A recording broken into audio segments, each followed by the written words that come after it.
ফকির সন্ধ্যাবেলা। আল্লাহ রাব্বুল আলামিন সবকিছু পারেন। আমি আপনাদেরকে বেশিক্ষণ কষ্ট দেব না। এই মাহফিলে আসতে পেরে আপনারা বেজার না খুশি? খুশি যদি হয়ে থাকেন তাহলে শুরুতে আমরা একবার আলহামদুলিল্লাহ পড়ি। এভাবে হবে না। সকল প্রকার জড়তা, দুর্বলতা, সংকীর্ণতা, আবিলতা, হীনমন্যতা ঝেড়ে ফেলে সবাই ঈমানের বলে বলিয়ান হয়ে জজবা ইশক এবং মহব্বতের আমেজ মিশিয়ে সমস্বরে বুলন্দ আওয়াজে আকাশ বাতাস মুখরিত করে নিজকে উজাড় করে বিলীন করে বীর বিক্রমে সিংহ গর্জনে বজ্র বিষাণে ফেটে পড়ে উল্লাসের সাথে আওয়াজ তুলে একবার পড়ুন আলহামদুলিল্লাহ। আপনারা জানেন আমি যেখানেই যাই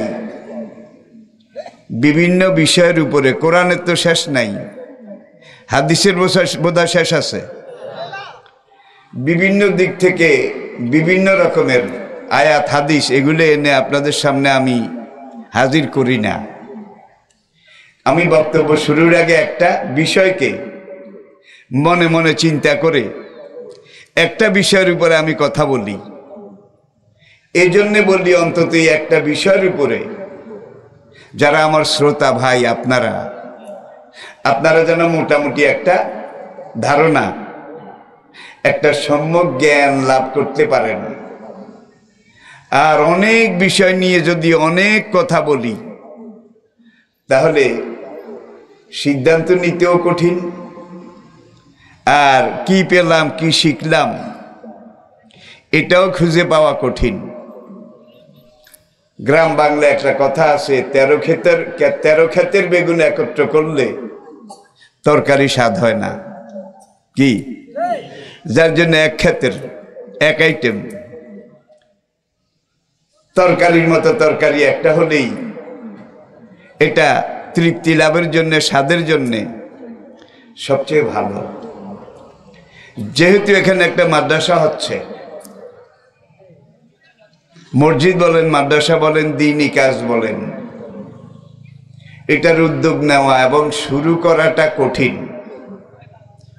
ঝুঁকি নিতে হয়, কষ্ট করতে হয়, জনগণের দ্বারে দ্বারে যেতে হয়, বেশ কিছু সময়ও লাগে, শুরু করা কঠিন। কিন্তু যেটা একবার শুরু করা হয়েছে সেটা কোনোদিন মরে না। একবার যদি শুরু করতে পারেন আপনাকে বিশ্বাস করতে হবে আপনি শুরু করে গেছেন। আপনি যতদিন আছেন আপনি এটাকে নার্সিং করবেন, সেবা শুশ্রূষা করবেন, আগাছা পরগাছা মুক্ত করবেন, গোড়ায় পানি ঢালবেন। আপনার ভিসার মেয়াদ শেষ হবে, আপনি চলে যাবেন।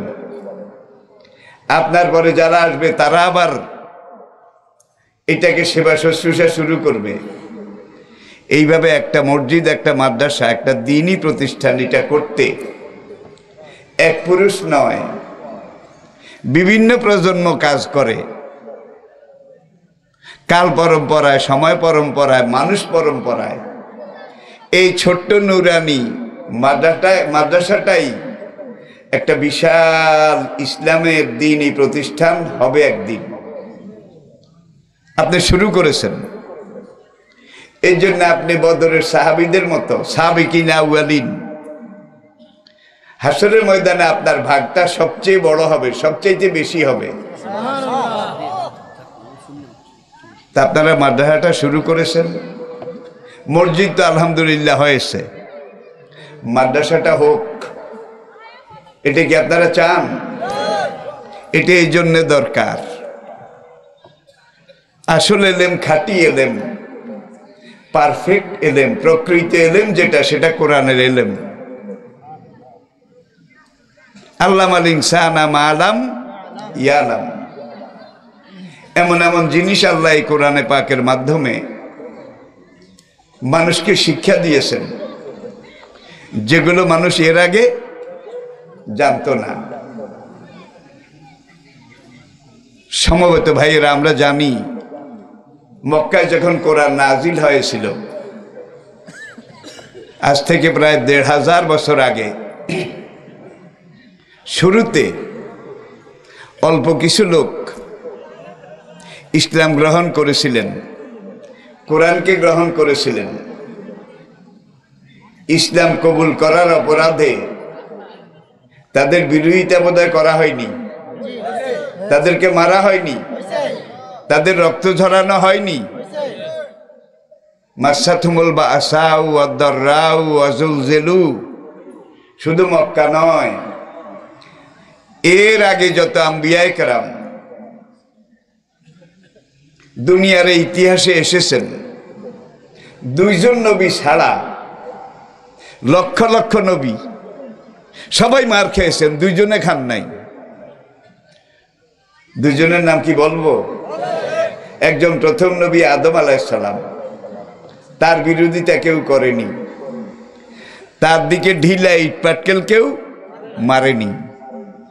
কারণ তখন যারা মানুষ ছিল, আদম আলাইহিস সালামের হয় পুত্র নয় পৌত্র, নয় প্রপৌত্র, আমরা বলি নাতি, পুতি, সাথী, লাডি, ব্যাং, ফোস। আদম আলাইহিস সালাম তার ৬টা জেনারেশন দেখেছিলেন, ৬টা জেনারেশন, এবং এরা সবাই আদমের গোষ্ঠী, আত্মীয় স্বজন।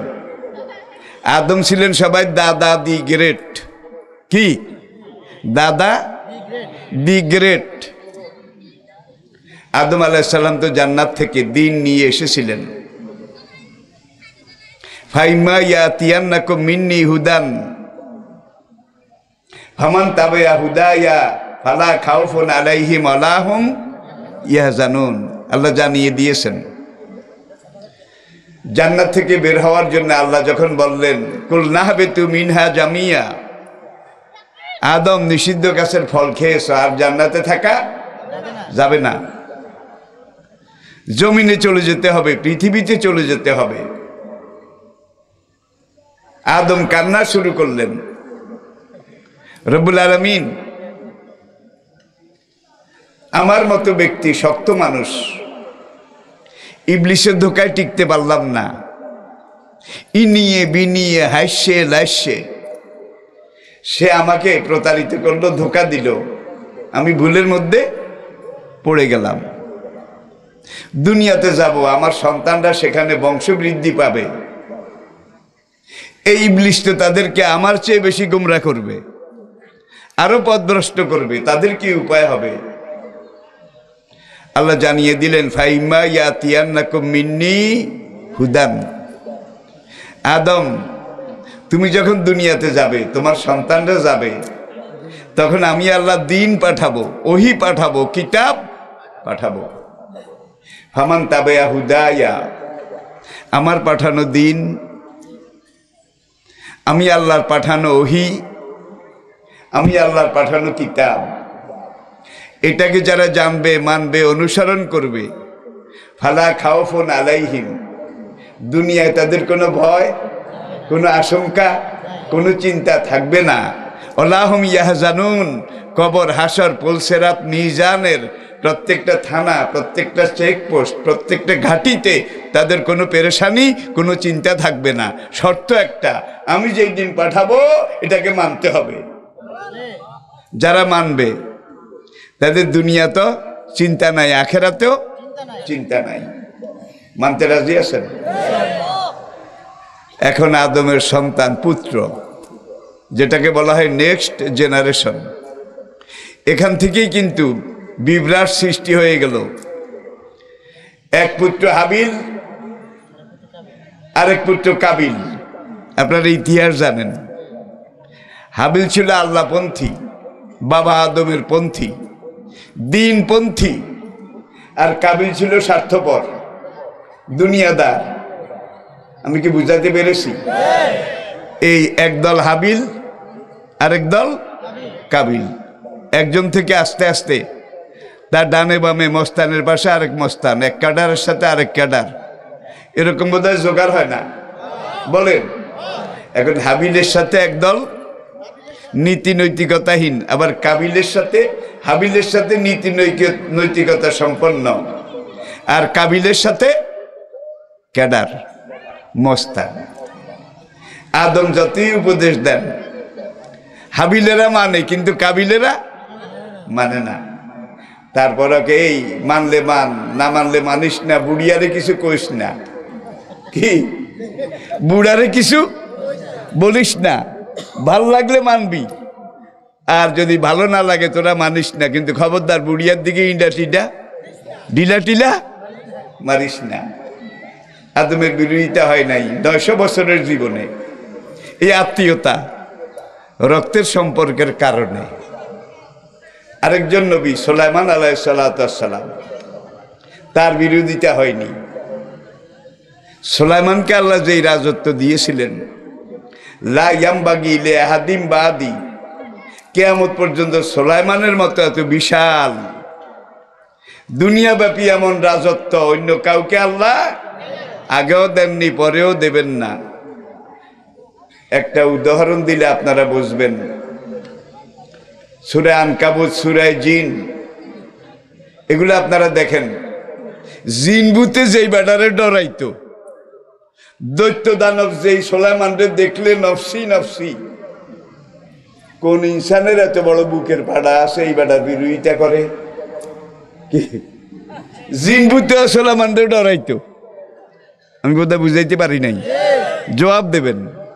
দৈত্য দানব, জিন ভূত, অশরীরী, সুপার ন্যাচারাল, আতি প্রাকৃতিক দানব, তারা সুলাইমানকে একেবারে নম নতি শিকার। কোন ইনসানের এত বড় বুকের পাটা ছিল এই বেটার বিরোধিতা করে? সুলাইমানের বিরোধিতা কেউ করেনি এই ক্ষমতার কারণে। ফাফাহামনাহা সুলাইমানা, আপনারা এইটাও জানেন সুলাইমান আলাইহিস সালাম একদিকে বিশ্বব্যাপী বিশাল রাজত্বের মালিক ছিলেন, রাজা ছিলেন, সম্রাট ছিলেন, আরেকদিকে সেই জমানার সবচেয়ে বড় উলুল আজম নবী ছিলেন, পয়গম্বর ছিলেন। সুলাইমানের আব্বা দাউদ আলাইহিস সালাম, এখান থেকে কিন্তু রাজত্ব শুরু। বনি ইসরাইল বংশে দাউদ আলাইহিস সালাম তিনি নিজেও বাদশা ছিলেন। আল্লাহ পাক বলেন, ইয়া দাউদ, হে দাউদ, আমি তোমাকে জমিনের খেলাফত নেতৃত্ব দান করলাম। পড়ুন আলহামদুলিল্লাহ। যেমন ছিলেন দাউদ বাবা, তেমন ছিলেন পুত্র সুলাইমান। ফাফাহামনাহা সুলাইমানা, ছোট্ট একটা আয়াত, এইটার তাফসিরে সব তাফসির কারক লিখেছেন। বাদশাহ দাউদ সুলাইমানের আব্বা, নবী দাউদ, তিনি যেসব ব্যাপারে সিদ্ধান্ত দিতেন, যে সকল আইন জারি করতেন, সুলাইমানের বয়স তখন মাত্র 10-11 বছর। পুত্র সুলাইমান, বাবা দাউদ আলাইহিস সালাম যে কোনো সিদ্ধান্ত নেওয়ার ব্যাপারে সুলাইমানকে জিজ্ঞেস করতেন, আব্বু এটা এরকম করলে কেমন হয়? আর এই বাচ্চা সুলাইমান, আপনারা জানেন একটা বাগানের বিচার, ছাগলওয়ালার বিচার হয়েছিল। দাউদ আলাইহিস সালাম একরকম করেছেন, পুত্র সুলাইমান বললেন, আব্বা ঠিক হয় নাই। কেমনে রে বাবা ঠিক হয় নাই? আপনি পুরা ছাগলগুলা খেতালারে দিয়ে দিলেন, আর খেতালার কিছু রইল না, বরং এইটা এইভাবে না করে এইভাবে করেন, তাইলে খেতালা যার ক্ষেত খাইছে সেও বাঁচবে, যার ছাগলে খাইছে ছাগল আলাও। আল্লাহু আকবার। এমন ফয়সালা সুলাইমান, বালক সুলাইমান, কিশোর সুলাইমান দিলেন। দাউদ শুধু তাকিয়ে থাকলেন, বাপ কা বেটা। আরেকদিন আরেক সালিসি, বাদশাহ সুলাইমানের কাছে 2 জন মেয়ে লোক, 2 জন নারী, তারা একটা সালিশ বিচার নিয়ে আসলো। ছোট্ট কোলের শিশু বাচ্চা একটা, মায়ের দাবিদার দুইজন। এই মহিলা বলে বাচ্চা আমার, ওই মহিলা বলে বাচ্চা আমার। এরকম বাচ্চা চুরি হয় না? এই যুগও হয়। এখন দুই মায়ের কি এক বাচ্চা হইতে পারে? এই দুইজন মহিলা তখনকার দিনে সেই এলাকায় বাচ্চা এক জায়গায় রাস্তার কিনারে রেখে মানুষের বাড়িতে কাজকর্ম করত। চাকরানির কাজ, ঝিয়ের কাজ, ধোয়া মোছার কাজ, রান্না করার কাজ, এই যুগে তো করে। আচ্ছা, বাচ্চা দুইটাকে প্রত্যেকদিন যে জায়গায় রেখে যায় সেখানে রেখে তারা বাড়িতে বাড়িতে ঢুকলো কাজের খোঁজে। একটা বাচ্চাকে পাহাড় থেকে বাঘ এসে নিয়ে গেল। দুই মায়ের দুই বাচ্চা, কিন্তু এক মায়ের বাচ্চা বাঘে নিয়ে গেল। এখন বাচ্চা একটা। বিকেলে মানুষের বাড়ির কাজ সেরে দোনো মা এসে দেখে বাচ্চা একটা। এই মা বলে আমার, ওই মা বলে আর এক করে। ছোট বাচ্চাদের চেহারার মধ্যে কিন্তু কিছুটা মিল থাকে, কিছুটা ফেস, বডি, অ্যাপিয়ারেন্স। এখন দুজন ঝগড়া করে। বাদশাহ দাউদ, নবী দাউদ আলাইহিসসালাম তখনকার বাদশাহ এবং নবী, তার কাছে দোনো মা আসলো বিচারের জন্যে। এক মার বয়স একটু বেশি, আরেক মায়ের বয়স একটু কম। এখন যার বয়স একটু বেশি সে কম বয়সী মায়ের চাইতে একটু ম্যাচিউরড, একটু পাকা। বয়স বলে কথা, সে বেশি কাঁদে। আসলে যেই মায়ের বয়স কম, বাচ্চাটা ছিল সেই মায়ের, সেই মেয়ে একটু কম কাঁদে। এখন দাউদ আলাইহিসসালামের কাছে আসার পরে দাউদ আলাইহিসসালাম সোজাসুজি সালিশ করে দিলেন, যেই মা বেশি কাঁদে নিশ্চয়ই বাচ্চা সেই মায়ের, সেই মারে দিয়ে দিছে। খুব লক্ষ্য করেন, ফাফাহামনাহা সুলাইমানা, একটা আয়াত, এটাকে সামনে রেখে আমি কথা বলছি। এখন ওই বয়স্কা মা সে আসলে জাল, নকল। বাচ্চাটা আসলে ছোট মা, কম বয়সী মায়ের। এখন ওই মহিলা বাচ্চা নিয়ে হাসতে হাসতে যায়, আর আসল মা কাঁদতে কাঁদতে, বাচ্চা আমির তোমাকে বাচ্চা দিয়েছে, তুমি নিয়ে যাও। তোমার কাছে একটা অনুরোধ, তুমি একটু দাঁড়াও, শেষবারের মতো, জীবনের শেষবারের মতো বাচ্চাটাকে আমি এক নজর দেখি। বয়স্ক মহিলা বলল, বাচ্চা বাচ্চা আমাকে দিছে, তোকে দেখতেও দেব না। এখন এটা নিয়ে দুই মহিলা সেখানে গেটের সামনে যখন তর্ক বিতর্ক, বাক বিতণ্ডা। আসল মা বলে, আমাকে একবার দেখাও, বাচ্চা তোমাকে দিছে, আমার কোনো আপত্তি নাই, তুমি নিয়ে যাইও, একটু একবারের জন্য দেখতে দাও। নকল মা, একটু বেশি বয়সী মা বলে, বাচ্চা আমাকে দিয়েছে, বাচ্চা আমার, তোকে দেখতেও দেব না। এটা নিয়ে একটু বার্গেনিং, চিল্লা চিল্লি, বাক বিতণ্ডা। শিশু সুলাইমান সেখান দিয়ে যাচ্ছিলেন। শিশু সুলাইমান আগামী দিনের নবী, আগামী দিনের বাদশাহ। শুধু বাদশাহ না, পুরা দুনিয়ার বাদশাহ এই সুলাইমান। সুলাইমান সেখানে যায়, কয়, এই বেডিরা কি হয়েছে? এখন ওই দোনো কইল যে বাচ্চা আমার, আমরা বাদশার কাছে গেছিলাম, দাউদ আপনার আব্বা, তিনি বাচ্চা আমাকে দিছেন, আমার বাচ্চা আমি নিয়ে যাই। এখন এই মহিলা আমার আঁচল ধরে টানাটানি করে, একটু দেখতে দাও, যেহেতু বাচ্চা আমাকে বাচ্চা দিয়েছে, আমি ওকে দেখতে দেব কেন? পুরুষের চাইতে নারী জাতি কিন্তু হিংসুক বেশি, কেউ কিছু মনে করবেন না, ঠিক কিনা বলেন? পুরুষ যে দূর সহ্য করে, নারীদের কিন্তু এখানে ধারণ ক্ষমতা পুরুষের চাইতে কম। তার একটা সাইকোলজিক্যাল কারণও আছে। আপনারা জানেন কোরআন বলেছে লিজাকারে মিসলা হজ্জিল উনসাইয়াইন, উত্তরাধিকার ভাগের ব্যাপারও আল্লাহ এইভাবে করেছেন। আবার ইসলামের দণ্ডবিধি ফৌজদারি আইনে একজন পুরুষের সাক্ষীর সমান কি দুইজন মহিলা। হয় একজন পুরুষ সাক্ষী দিলে হবে, আর একজন পুরুষ যদি পাওয়া না যায় তাহলে দুই মহিলা সাক্ষী দিলে ইসলামের ফৌজদারি আইন দণ্ডবিধি জুডিশিয়াল ল, দুই মহিলা সাক্ষী দিলে মনে করা হবে যে একজন পুরুষের সাক্ষীর সমান। এটা নিয়ে এই যুগের একদল বুদ্ধিজীবী বিশেষ অজ্ঞ তারা টানাটানি শুরু করেছে আল্লাহ অঙ্ক কম বোঝে, আল্লাহ নাকি অঙ্কে কাঁচা। ছেলেটা যেমন বাবার, মেয়েটাও বাবার। সম্পত্তি ভাগ করার সময় আল্লাহ ভাগ করলো কিভাবে? লিজ জাকারে মিসলা হজ্জিল উনসাইয়াইন,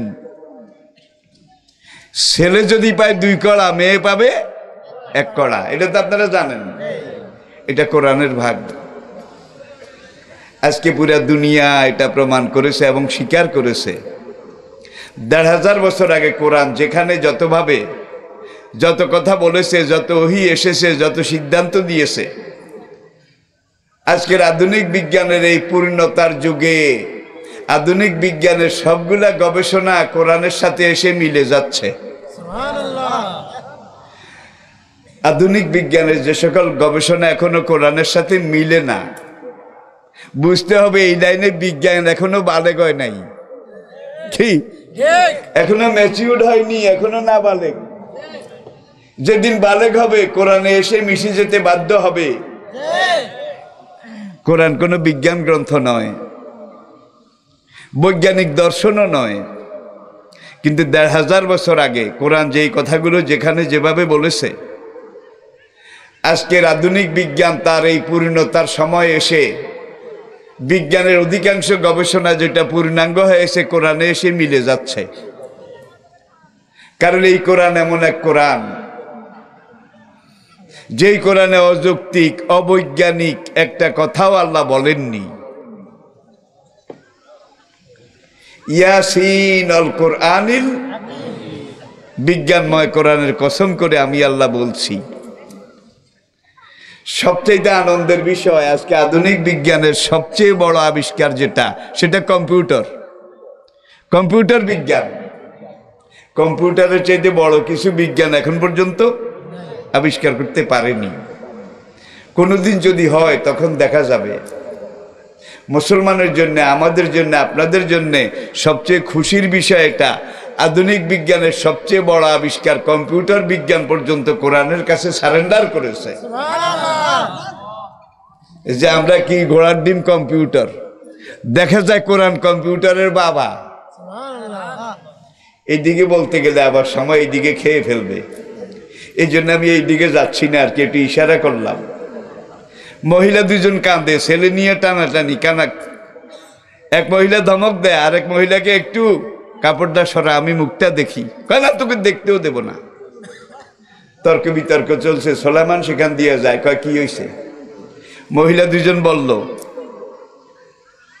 বলার পরে এখন ওই বয়স্কা মহিলা বলে যে আপনার আব্বু নবী এবং বাদশাহ সোলাইমান বাচ্চা আমারে দিছে, আমি বাচ্চা নিয়ে যাই। এই বেডি শুধু পিছে পিছে বাচ্চা দেখাও, বাচ্চা দেখাও, বিরক্তিকর, এই জন্য আমি দেখাই না।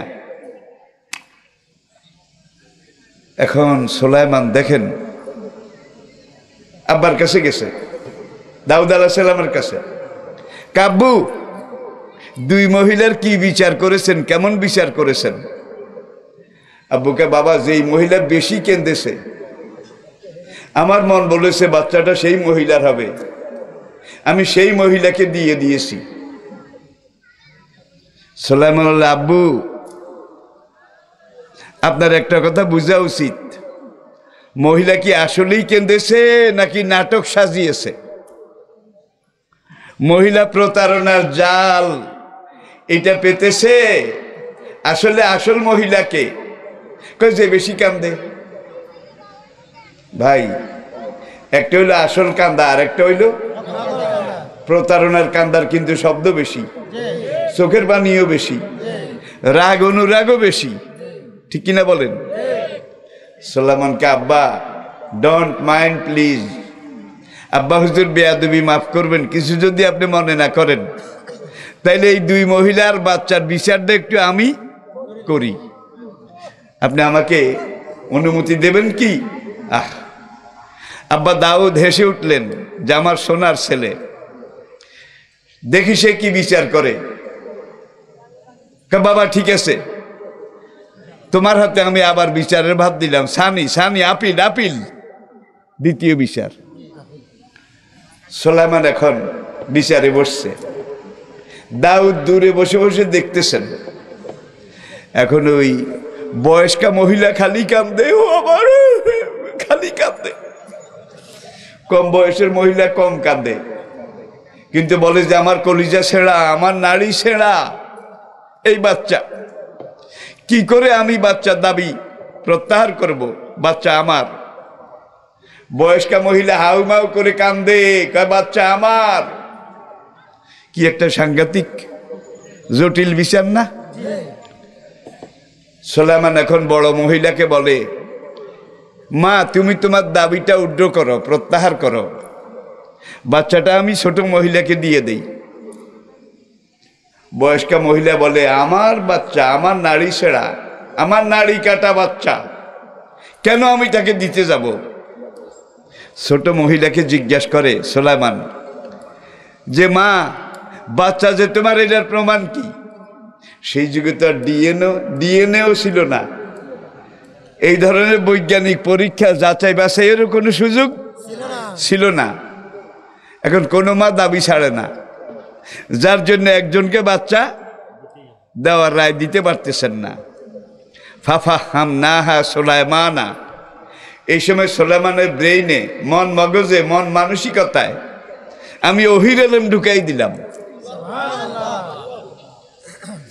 সুলাইমান বললেন, তোমরা একজনের দাবি প্রত্যাহার করো, বাচ্চাটা বেঁচে থাকুক। দোনোজনে যদি দাবি করো, আল্লাহর কসম আমি বাচ্চা মাঝখান দিয়ে কেটে দুই ভাগ করে দুইজনকে ভাগ করে দেব। বয়স্কা মহিলা কয়, হুজুর ভাগ করে দিলে দেন, অর্ধেক হইলেও নিমু। সাংঘাতিক কথা কিন্তু, বাচ্চা হুজুর ভাগ করে দেন, অর্ধেক হইলেও নিমু। ছোট মহিলা এবার কান্না শুরু করেছে, শুধু কান্দে ওই কাঁদার কথা শুনে। আর বড় মহিলাকে দেন দেন, কাইটা দেন, অর্ধেক হইলেও নিমু। এখানে কিন্তু আসল জিনিস, আসল ঘটনা বের হয়ে যাচ্ছে।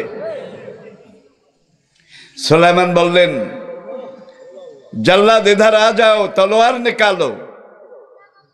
इस बच्चा को तलवार की एक वार से दो टुकड़ा कर दो, एक टुकड़ा इस माँ को, दूसरी टुकड़ा उस माँ को दे दो। तर्जुमा करा লাগবে লাগবে না। এখন জল্লাদেশে এই কবুড়াইছে, বাচ্চা মাঝখান দিয়ে কাটবে ডাব নারিকেলের মতো, ভাগ করে দোনো মাকে দেবে। এমন সময় বয়স্কা মা কহ, কাটেন কাটেন, অর্ধেক হইলেও দেন। ছোট মা হাউমা করে কাঁদতে কাঁদতে সুলাইমানের পায়ের উপরে পড়ল, পড়ে কয়,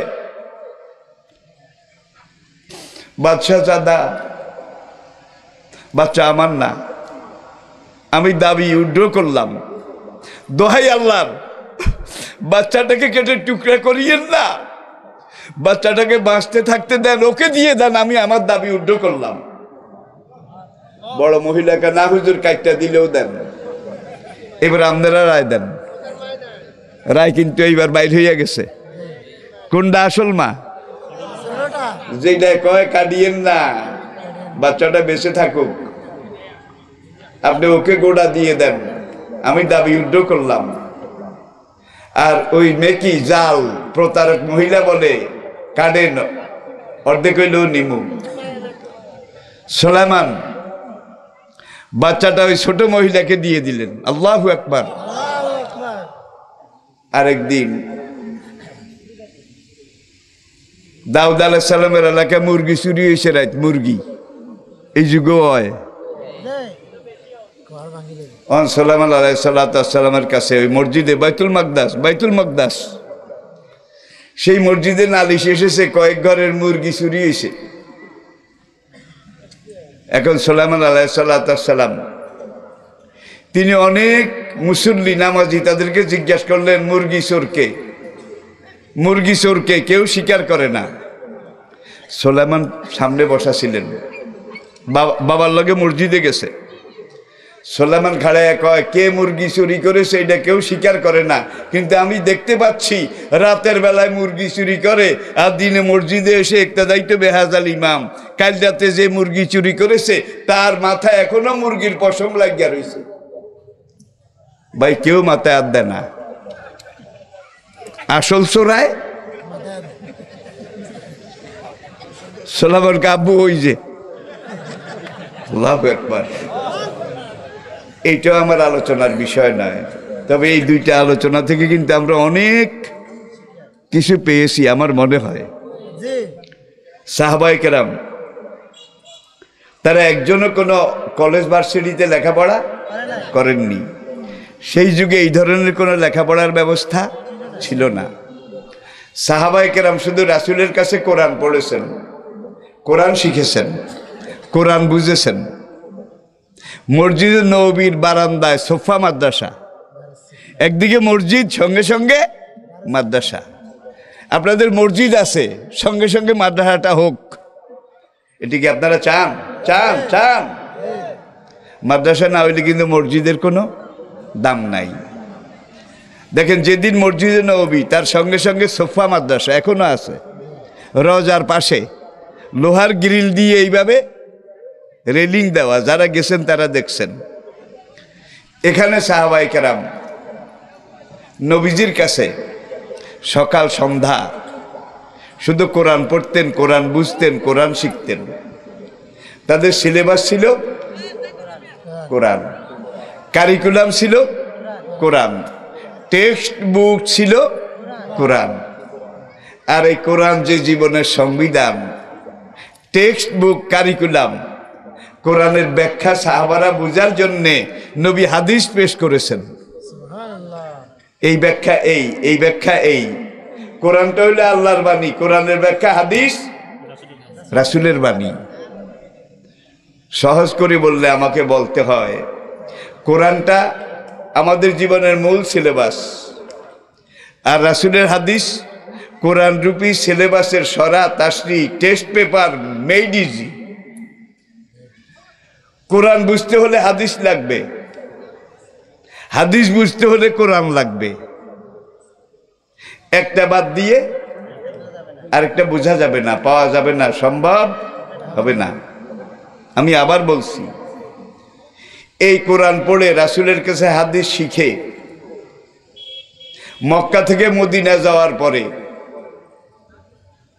মাত্র 1 থেকে 1.5 যুগের মাথায় সেই যুগের প্রথম সুপার পাওয়ার রোম, সেটা মুসলমানদের পায়ের তলে বোধহয় আসে নাই। কোরআনে একটা সূরা আছে রোম, কি না নাই? আলিফ লাম মিম গুলেবাতির রোম। এই যুগে যদি কোরআন নাজিল হতো, সূরা থাকতো আমেরিকা, সূরা থাকতো আমেরিকা, তাহলে সুপার পাওয়ার। এটাকেও কোরআন তার আলোচনার বাইরে রাখেনি। সেই সুপার পাওয়ার রোম হযরত ওমর রাদিয়াল্লাহু তাআলা আনহুর খেলাফতের জামানায়, আবু বকর মাত্র 2 বছর ছিলেন, ওমর রাদিয়াল্লাহু তাআলা আনহুর খেলাফতের মাঝামাঝি সময়ে ইসলাম মুসলমানদের পায়ের তলে দখলে চলে এসেছিল। ঠিক তার পরবর্তীতে আরেকটা সুপার পাওয়ার পারস্য। রোম হইল কায়সার, পারস্য ছিল কেসরা। রোম এবং পারস্য, মনে করেন এই যুগের আমেরিকা এবং রাশিয়া, দুইটা সুপার পাওয়ার ছিল। মাত্র কয়েক বছরের ভিতরে পারস্য মুসলমানদের পায়ের নিচে চলে আসছে। শুধু রোম পারস্য নয়, 12.5 লক্ষ বর্গ মাইল, অর্ধেক পৃথিবীরও বেশি ইসলামী খেলাফতের আওতায় চলে এসেছিল। ঠিক কিনা বলেন? সেখানে মানুষের নিরাপত্তা ছিল, শান্তি ছিল। কারো কোনো অভাব অভিযোগ ছিল না। সেই সময় দেশের সবচেয়ে সুন্দরী মেয়েটা, সে দেশের এক প্রান্ত থেকে, উত্তর আরবের হাদরামাউত থেকে একা রওনা করে দিন রাত সফর করে দক্ষিণ আরবের ইয়ামান সানা উপকূল পর্যন্ত পৌঁছেছে 2 মাস দিন রাত। ওই মেয়েটার দিকে একবার কেউ চোখ তুলে তাকায়নি। ইফটিজিং করা তো দূরের কথা, কোনো যুবক শীষ দেবে ওই মেয়েকে দেখে নামবে, লারে লাপ্পা হারে টাপ্পা করবে। বুকের পাটা কারো ছিল না, এটা ছিল কোরআনী আইন। প্রিয় ভাইয়েরা, সূরা ইউসুফ 1 নম্বর আয়াত, আলিফ লাম রা, তিলকা আয়াতুল কিতাবিল মুবিন ইন্না আনজালনাহু। নাম্বার 2 নম্বর আয়াত, কুরআনান আরাবিয়্যান লাআল্লাকুম তাকিলুন। আমি এটাকে নাজিল করেছি কুরআনন, কারাআ ইয়াকরাউ কিরাতান কুরআনন ফাহুয়া কুরআনন। উলামায়ে কেরাম বুঝবেন ভালো। কারণ শব্দ ধাতু, কোরআন শব্দের অর্থ এমন এক কিতাব, যে কিতাব মানুষ তার জীবনে সবচেয়ে বেশিবার তেলাওয়াত করে এবং পড়ে। 5 ওয়াক্ত নামাজ যারা পড়েন ঠিক মতো, তারা কোরআনের প্রথম সূরা আলহামদুলিল্লাহ, সূরা ফাতিহা দৈনিক কয়বার পড়েন? কয়বার? কি কয়? 5 বার। ফরজে লাগে, ওয়াজিবে লাগে না? সুন্নতে, নফলে, বেতেরে, চাষতে, আবিনে, ইশরাকে, তাহাজ্জুদে। সূরা ফাতিহা না পড়লে তো নামাজই হবে না। তাহলে একজন নামাজি একদিনে সূরা ফাতিহা, কোরআনের প্রথম সূরা, কয়েক ডজন বার পড়ে। একদিনে যদি কয়েক ডজন বার হয়, 1 মাসে, 1 বছরে, 12 বছরে, 50 বছরে। যেই মুরব্বীর বয়স 80 বছর, এই মুরব্বী আলহামদুলিল্লাহ সূরা, কোরআনের প্রথম সূরা কত লক্ষ লক্ষ কোটি কোটি বার পড়েছে, এটা কোনো ক্যালকুলেটরে হিসাব করে সামলানো যাবে না। যার বয়স যত বেশি তিনি তত বেশি পড়েছেন। পড়তে পড়তে পড়তে পড়তে কার মন তিতা হয়ে গেছে, একটু হাত দেখান। কি এক জিনিস, তরকারি যতই ভালো হোক, কয়েকদিন খাইলে ভাল লাগে না, ঠিক কিনা? তাহলে এই যে সূরা ফাতিহা, এটা লক্ষ লক্ষ কোটি কোটি কোটি কোটি বার পড়েছেন। পড়তে পড়তে কার মন তিতা হয়ে গেছে, কার মন থেকে উঠে গেছে, একটু হাত দেখান। বরং যিনি যত বেশি পড়েছেন, পড়ছেন, তার পড়ার আগ্রহ তত কমে গেছে, ঠিক না? হ্যাঁ, বাড়ি গেছে। তাহলে বুঝা যায় একটা মাত্র জিনিস যেটার এখনো বেইল আছে, বেইল আছে, বুঝলেন? এখনো গ্রহণযোগ্যতা আছে। এটা ইনভ্যালিড হয়নি, আউটডেটেড হয়নি, এটা পুরানো হয়নি, এটা লেটেস্ট মডেল। এনসাইক্লোপিডিয়া খুলুন, বিশ্ব ইতিহাসের ডায়েরি।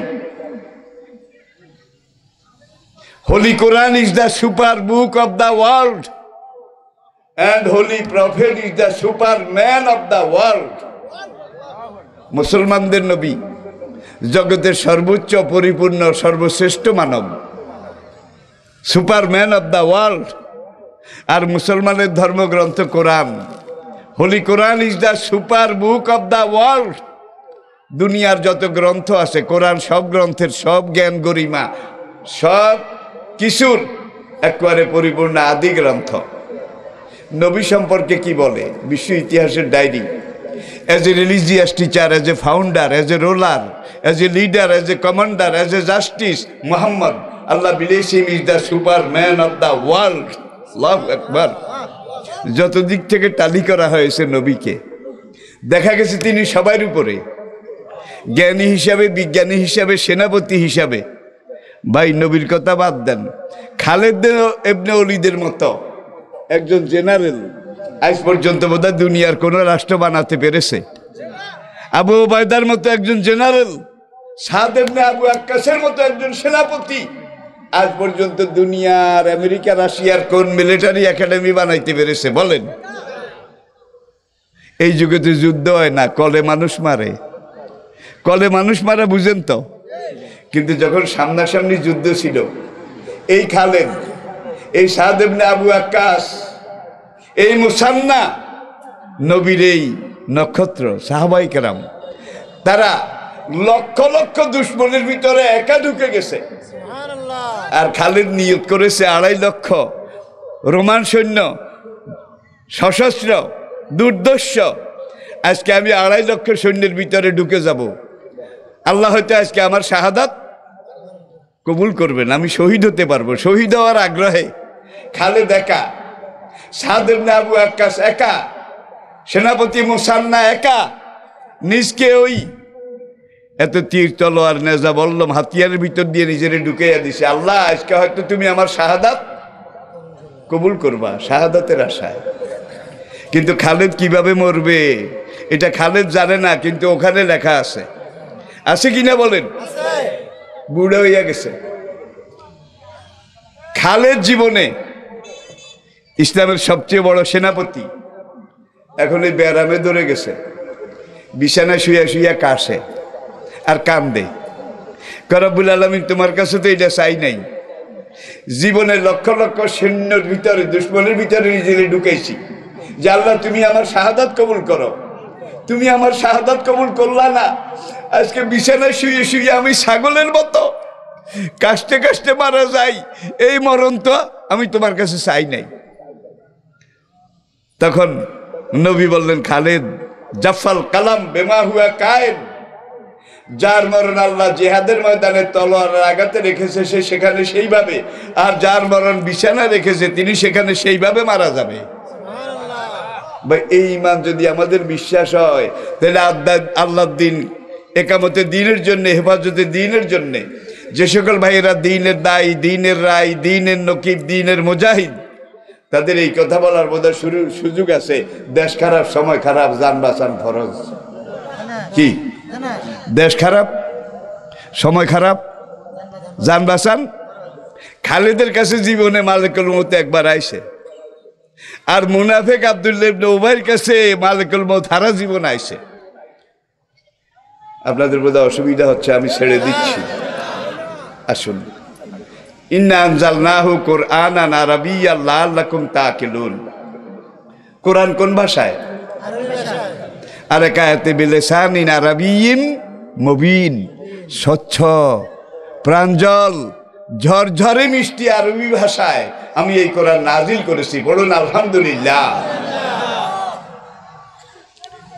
অনেক ইতিহাস। আমি কিন্তু একটা বিষয়ের উপরেই কথা বলছি, বিষয় থেকে আমি স্লিপ করিনি।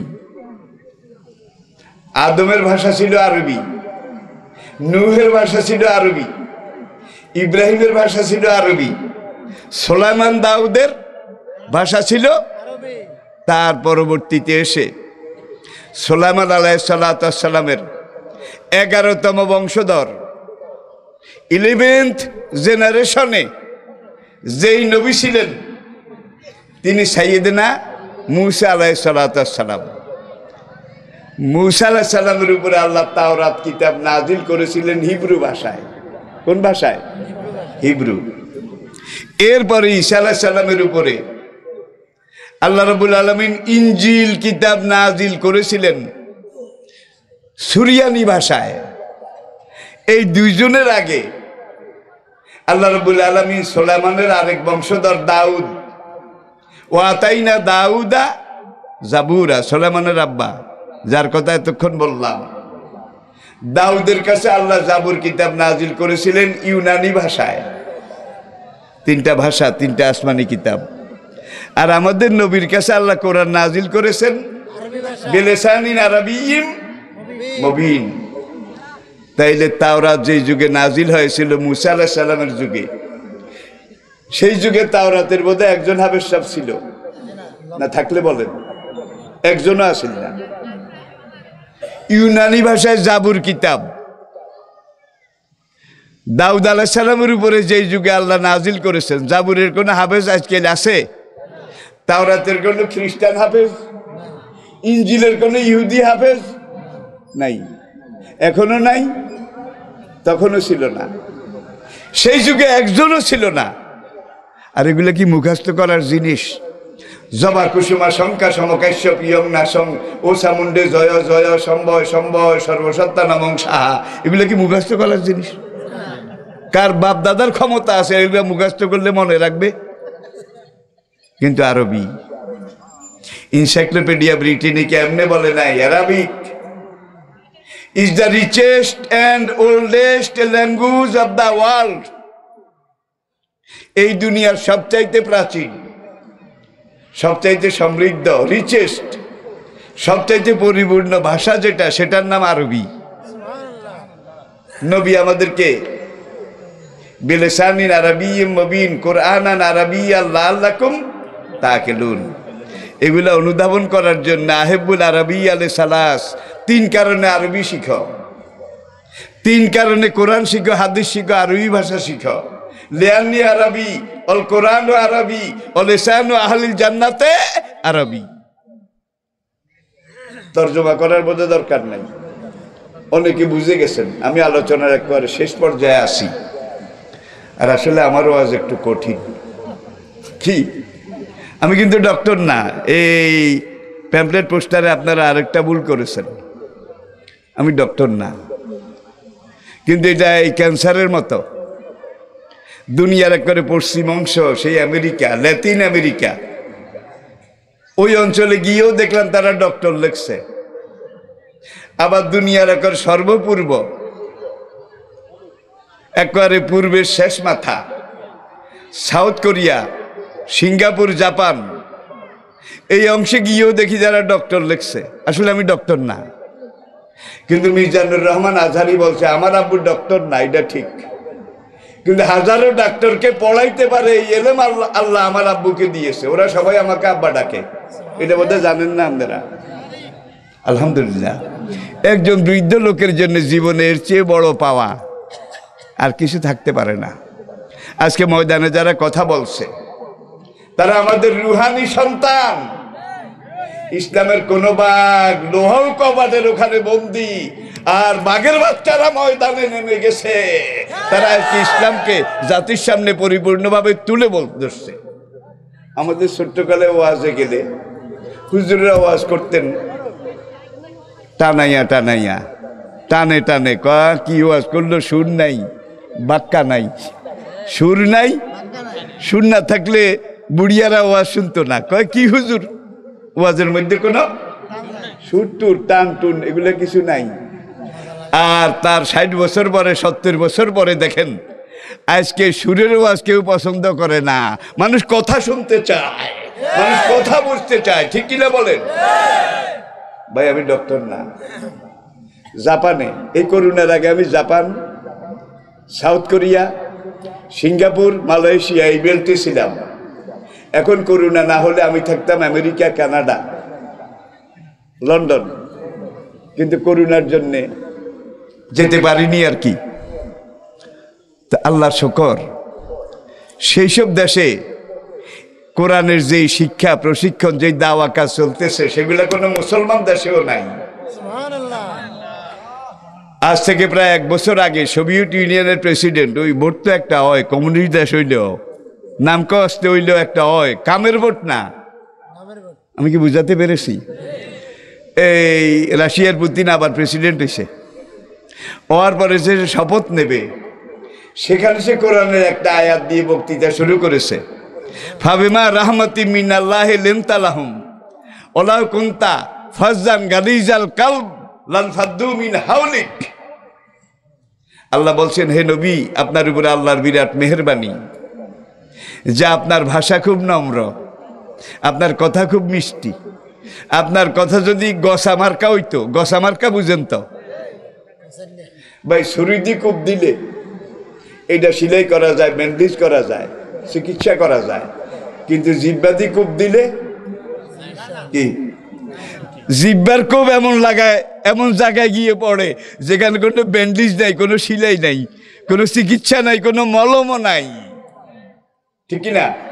তো দরকার হলে ছুরি দিয়ে কোবাইয়েন, কাউকে জিব্বা দিয়ে কোবাইয়েন না।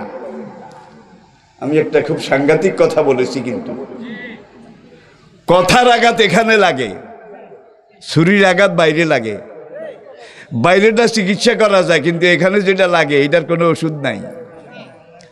তো পুতিন তার বক্তৃতা বলেছে, ইসলামের নবী এত মহান, যার কথা শুনলে বেঈমানরা পর্যন্ত স্প্রিং এর মতো সোজা হয়ে যেত, বিরোধীরা পর্যন্ত টু শব্দ করতো না। বয়স্তবে জাওয়ামিল কালেম অনুসিরতু বিররুবে মাসিরাতা শাহর। তো কোরআন আরবি ভাষায়। আপনি যখন মারা যাবেন, দুনিয়ার এই জীবনের 50, 60, 70 বছরের ভিসার মেয়াদ শেষ হয়ে যাবে। আসলে আপনার আমাদের হায়াতটা একটা আইসক্রিম। কি সময় মতো আপনি আইসক্রিমের কিন্তু একটা কি আছে, মেয়াদ। এই মেয়াদের ভিতরে যদি আপনি এটা বেচতে পারেন, ঠিক মতো বাজারজাত করতে পারেন, তাহলে পুঁজিও আপনার হাতে আসবে, লাভও আসবে। আর যদি এই মেয়াদের ভিতরে আইসক্রিম কাজে লাগাইতে না পারেন, তাইলে আইসক্রিম আপনার জন্য অপেক্ষা করবে, বসে থাকবে। আপনার আমাদের হায়াতটা একটা জ্বলন্ত মোমবাতি। যতক্ষণ জ্বলবে তখন এর আলোকে আপনি মণিমুক্তা, হীরা জহরত, নামাজ, রোজা, ইবাদত, বন্দেগী, জান্নাত এগুলা খোঁজ করে নেন। মোমবাতি কিন্তু শেষ হতে এক জায়গায় গিয়ে, এটা হলো আপনার হায়াত। এই হায়াতকে যদি আমরা কাজে লাগাতে পারি, তাহলে ইনশাআল্লাহ মসজিদ আপনারা করেছেন, মাদ্রাসাটা করবেন। সবাই রাজি আছেন তো? সবাই সহযোগিতা করবেন ইনশাআল্লাহ। 10-এর লাঠি 1-এর বোঝা, মাদ্রাসাটা যাতে হতে পারে। আর আমি এতক্ষণ কথা বলার ছিলাম না, মনে করলাম কষ্ট করে যখন আসছি, কষ্ট হলেও আর আলহামদুলিল্লাহ আমার কথা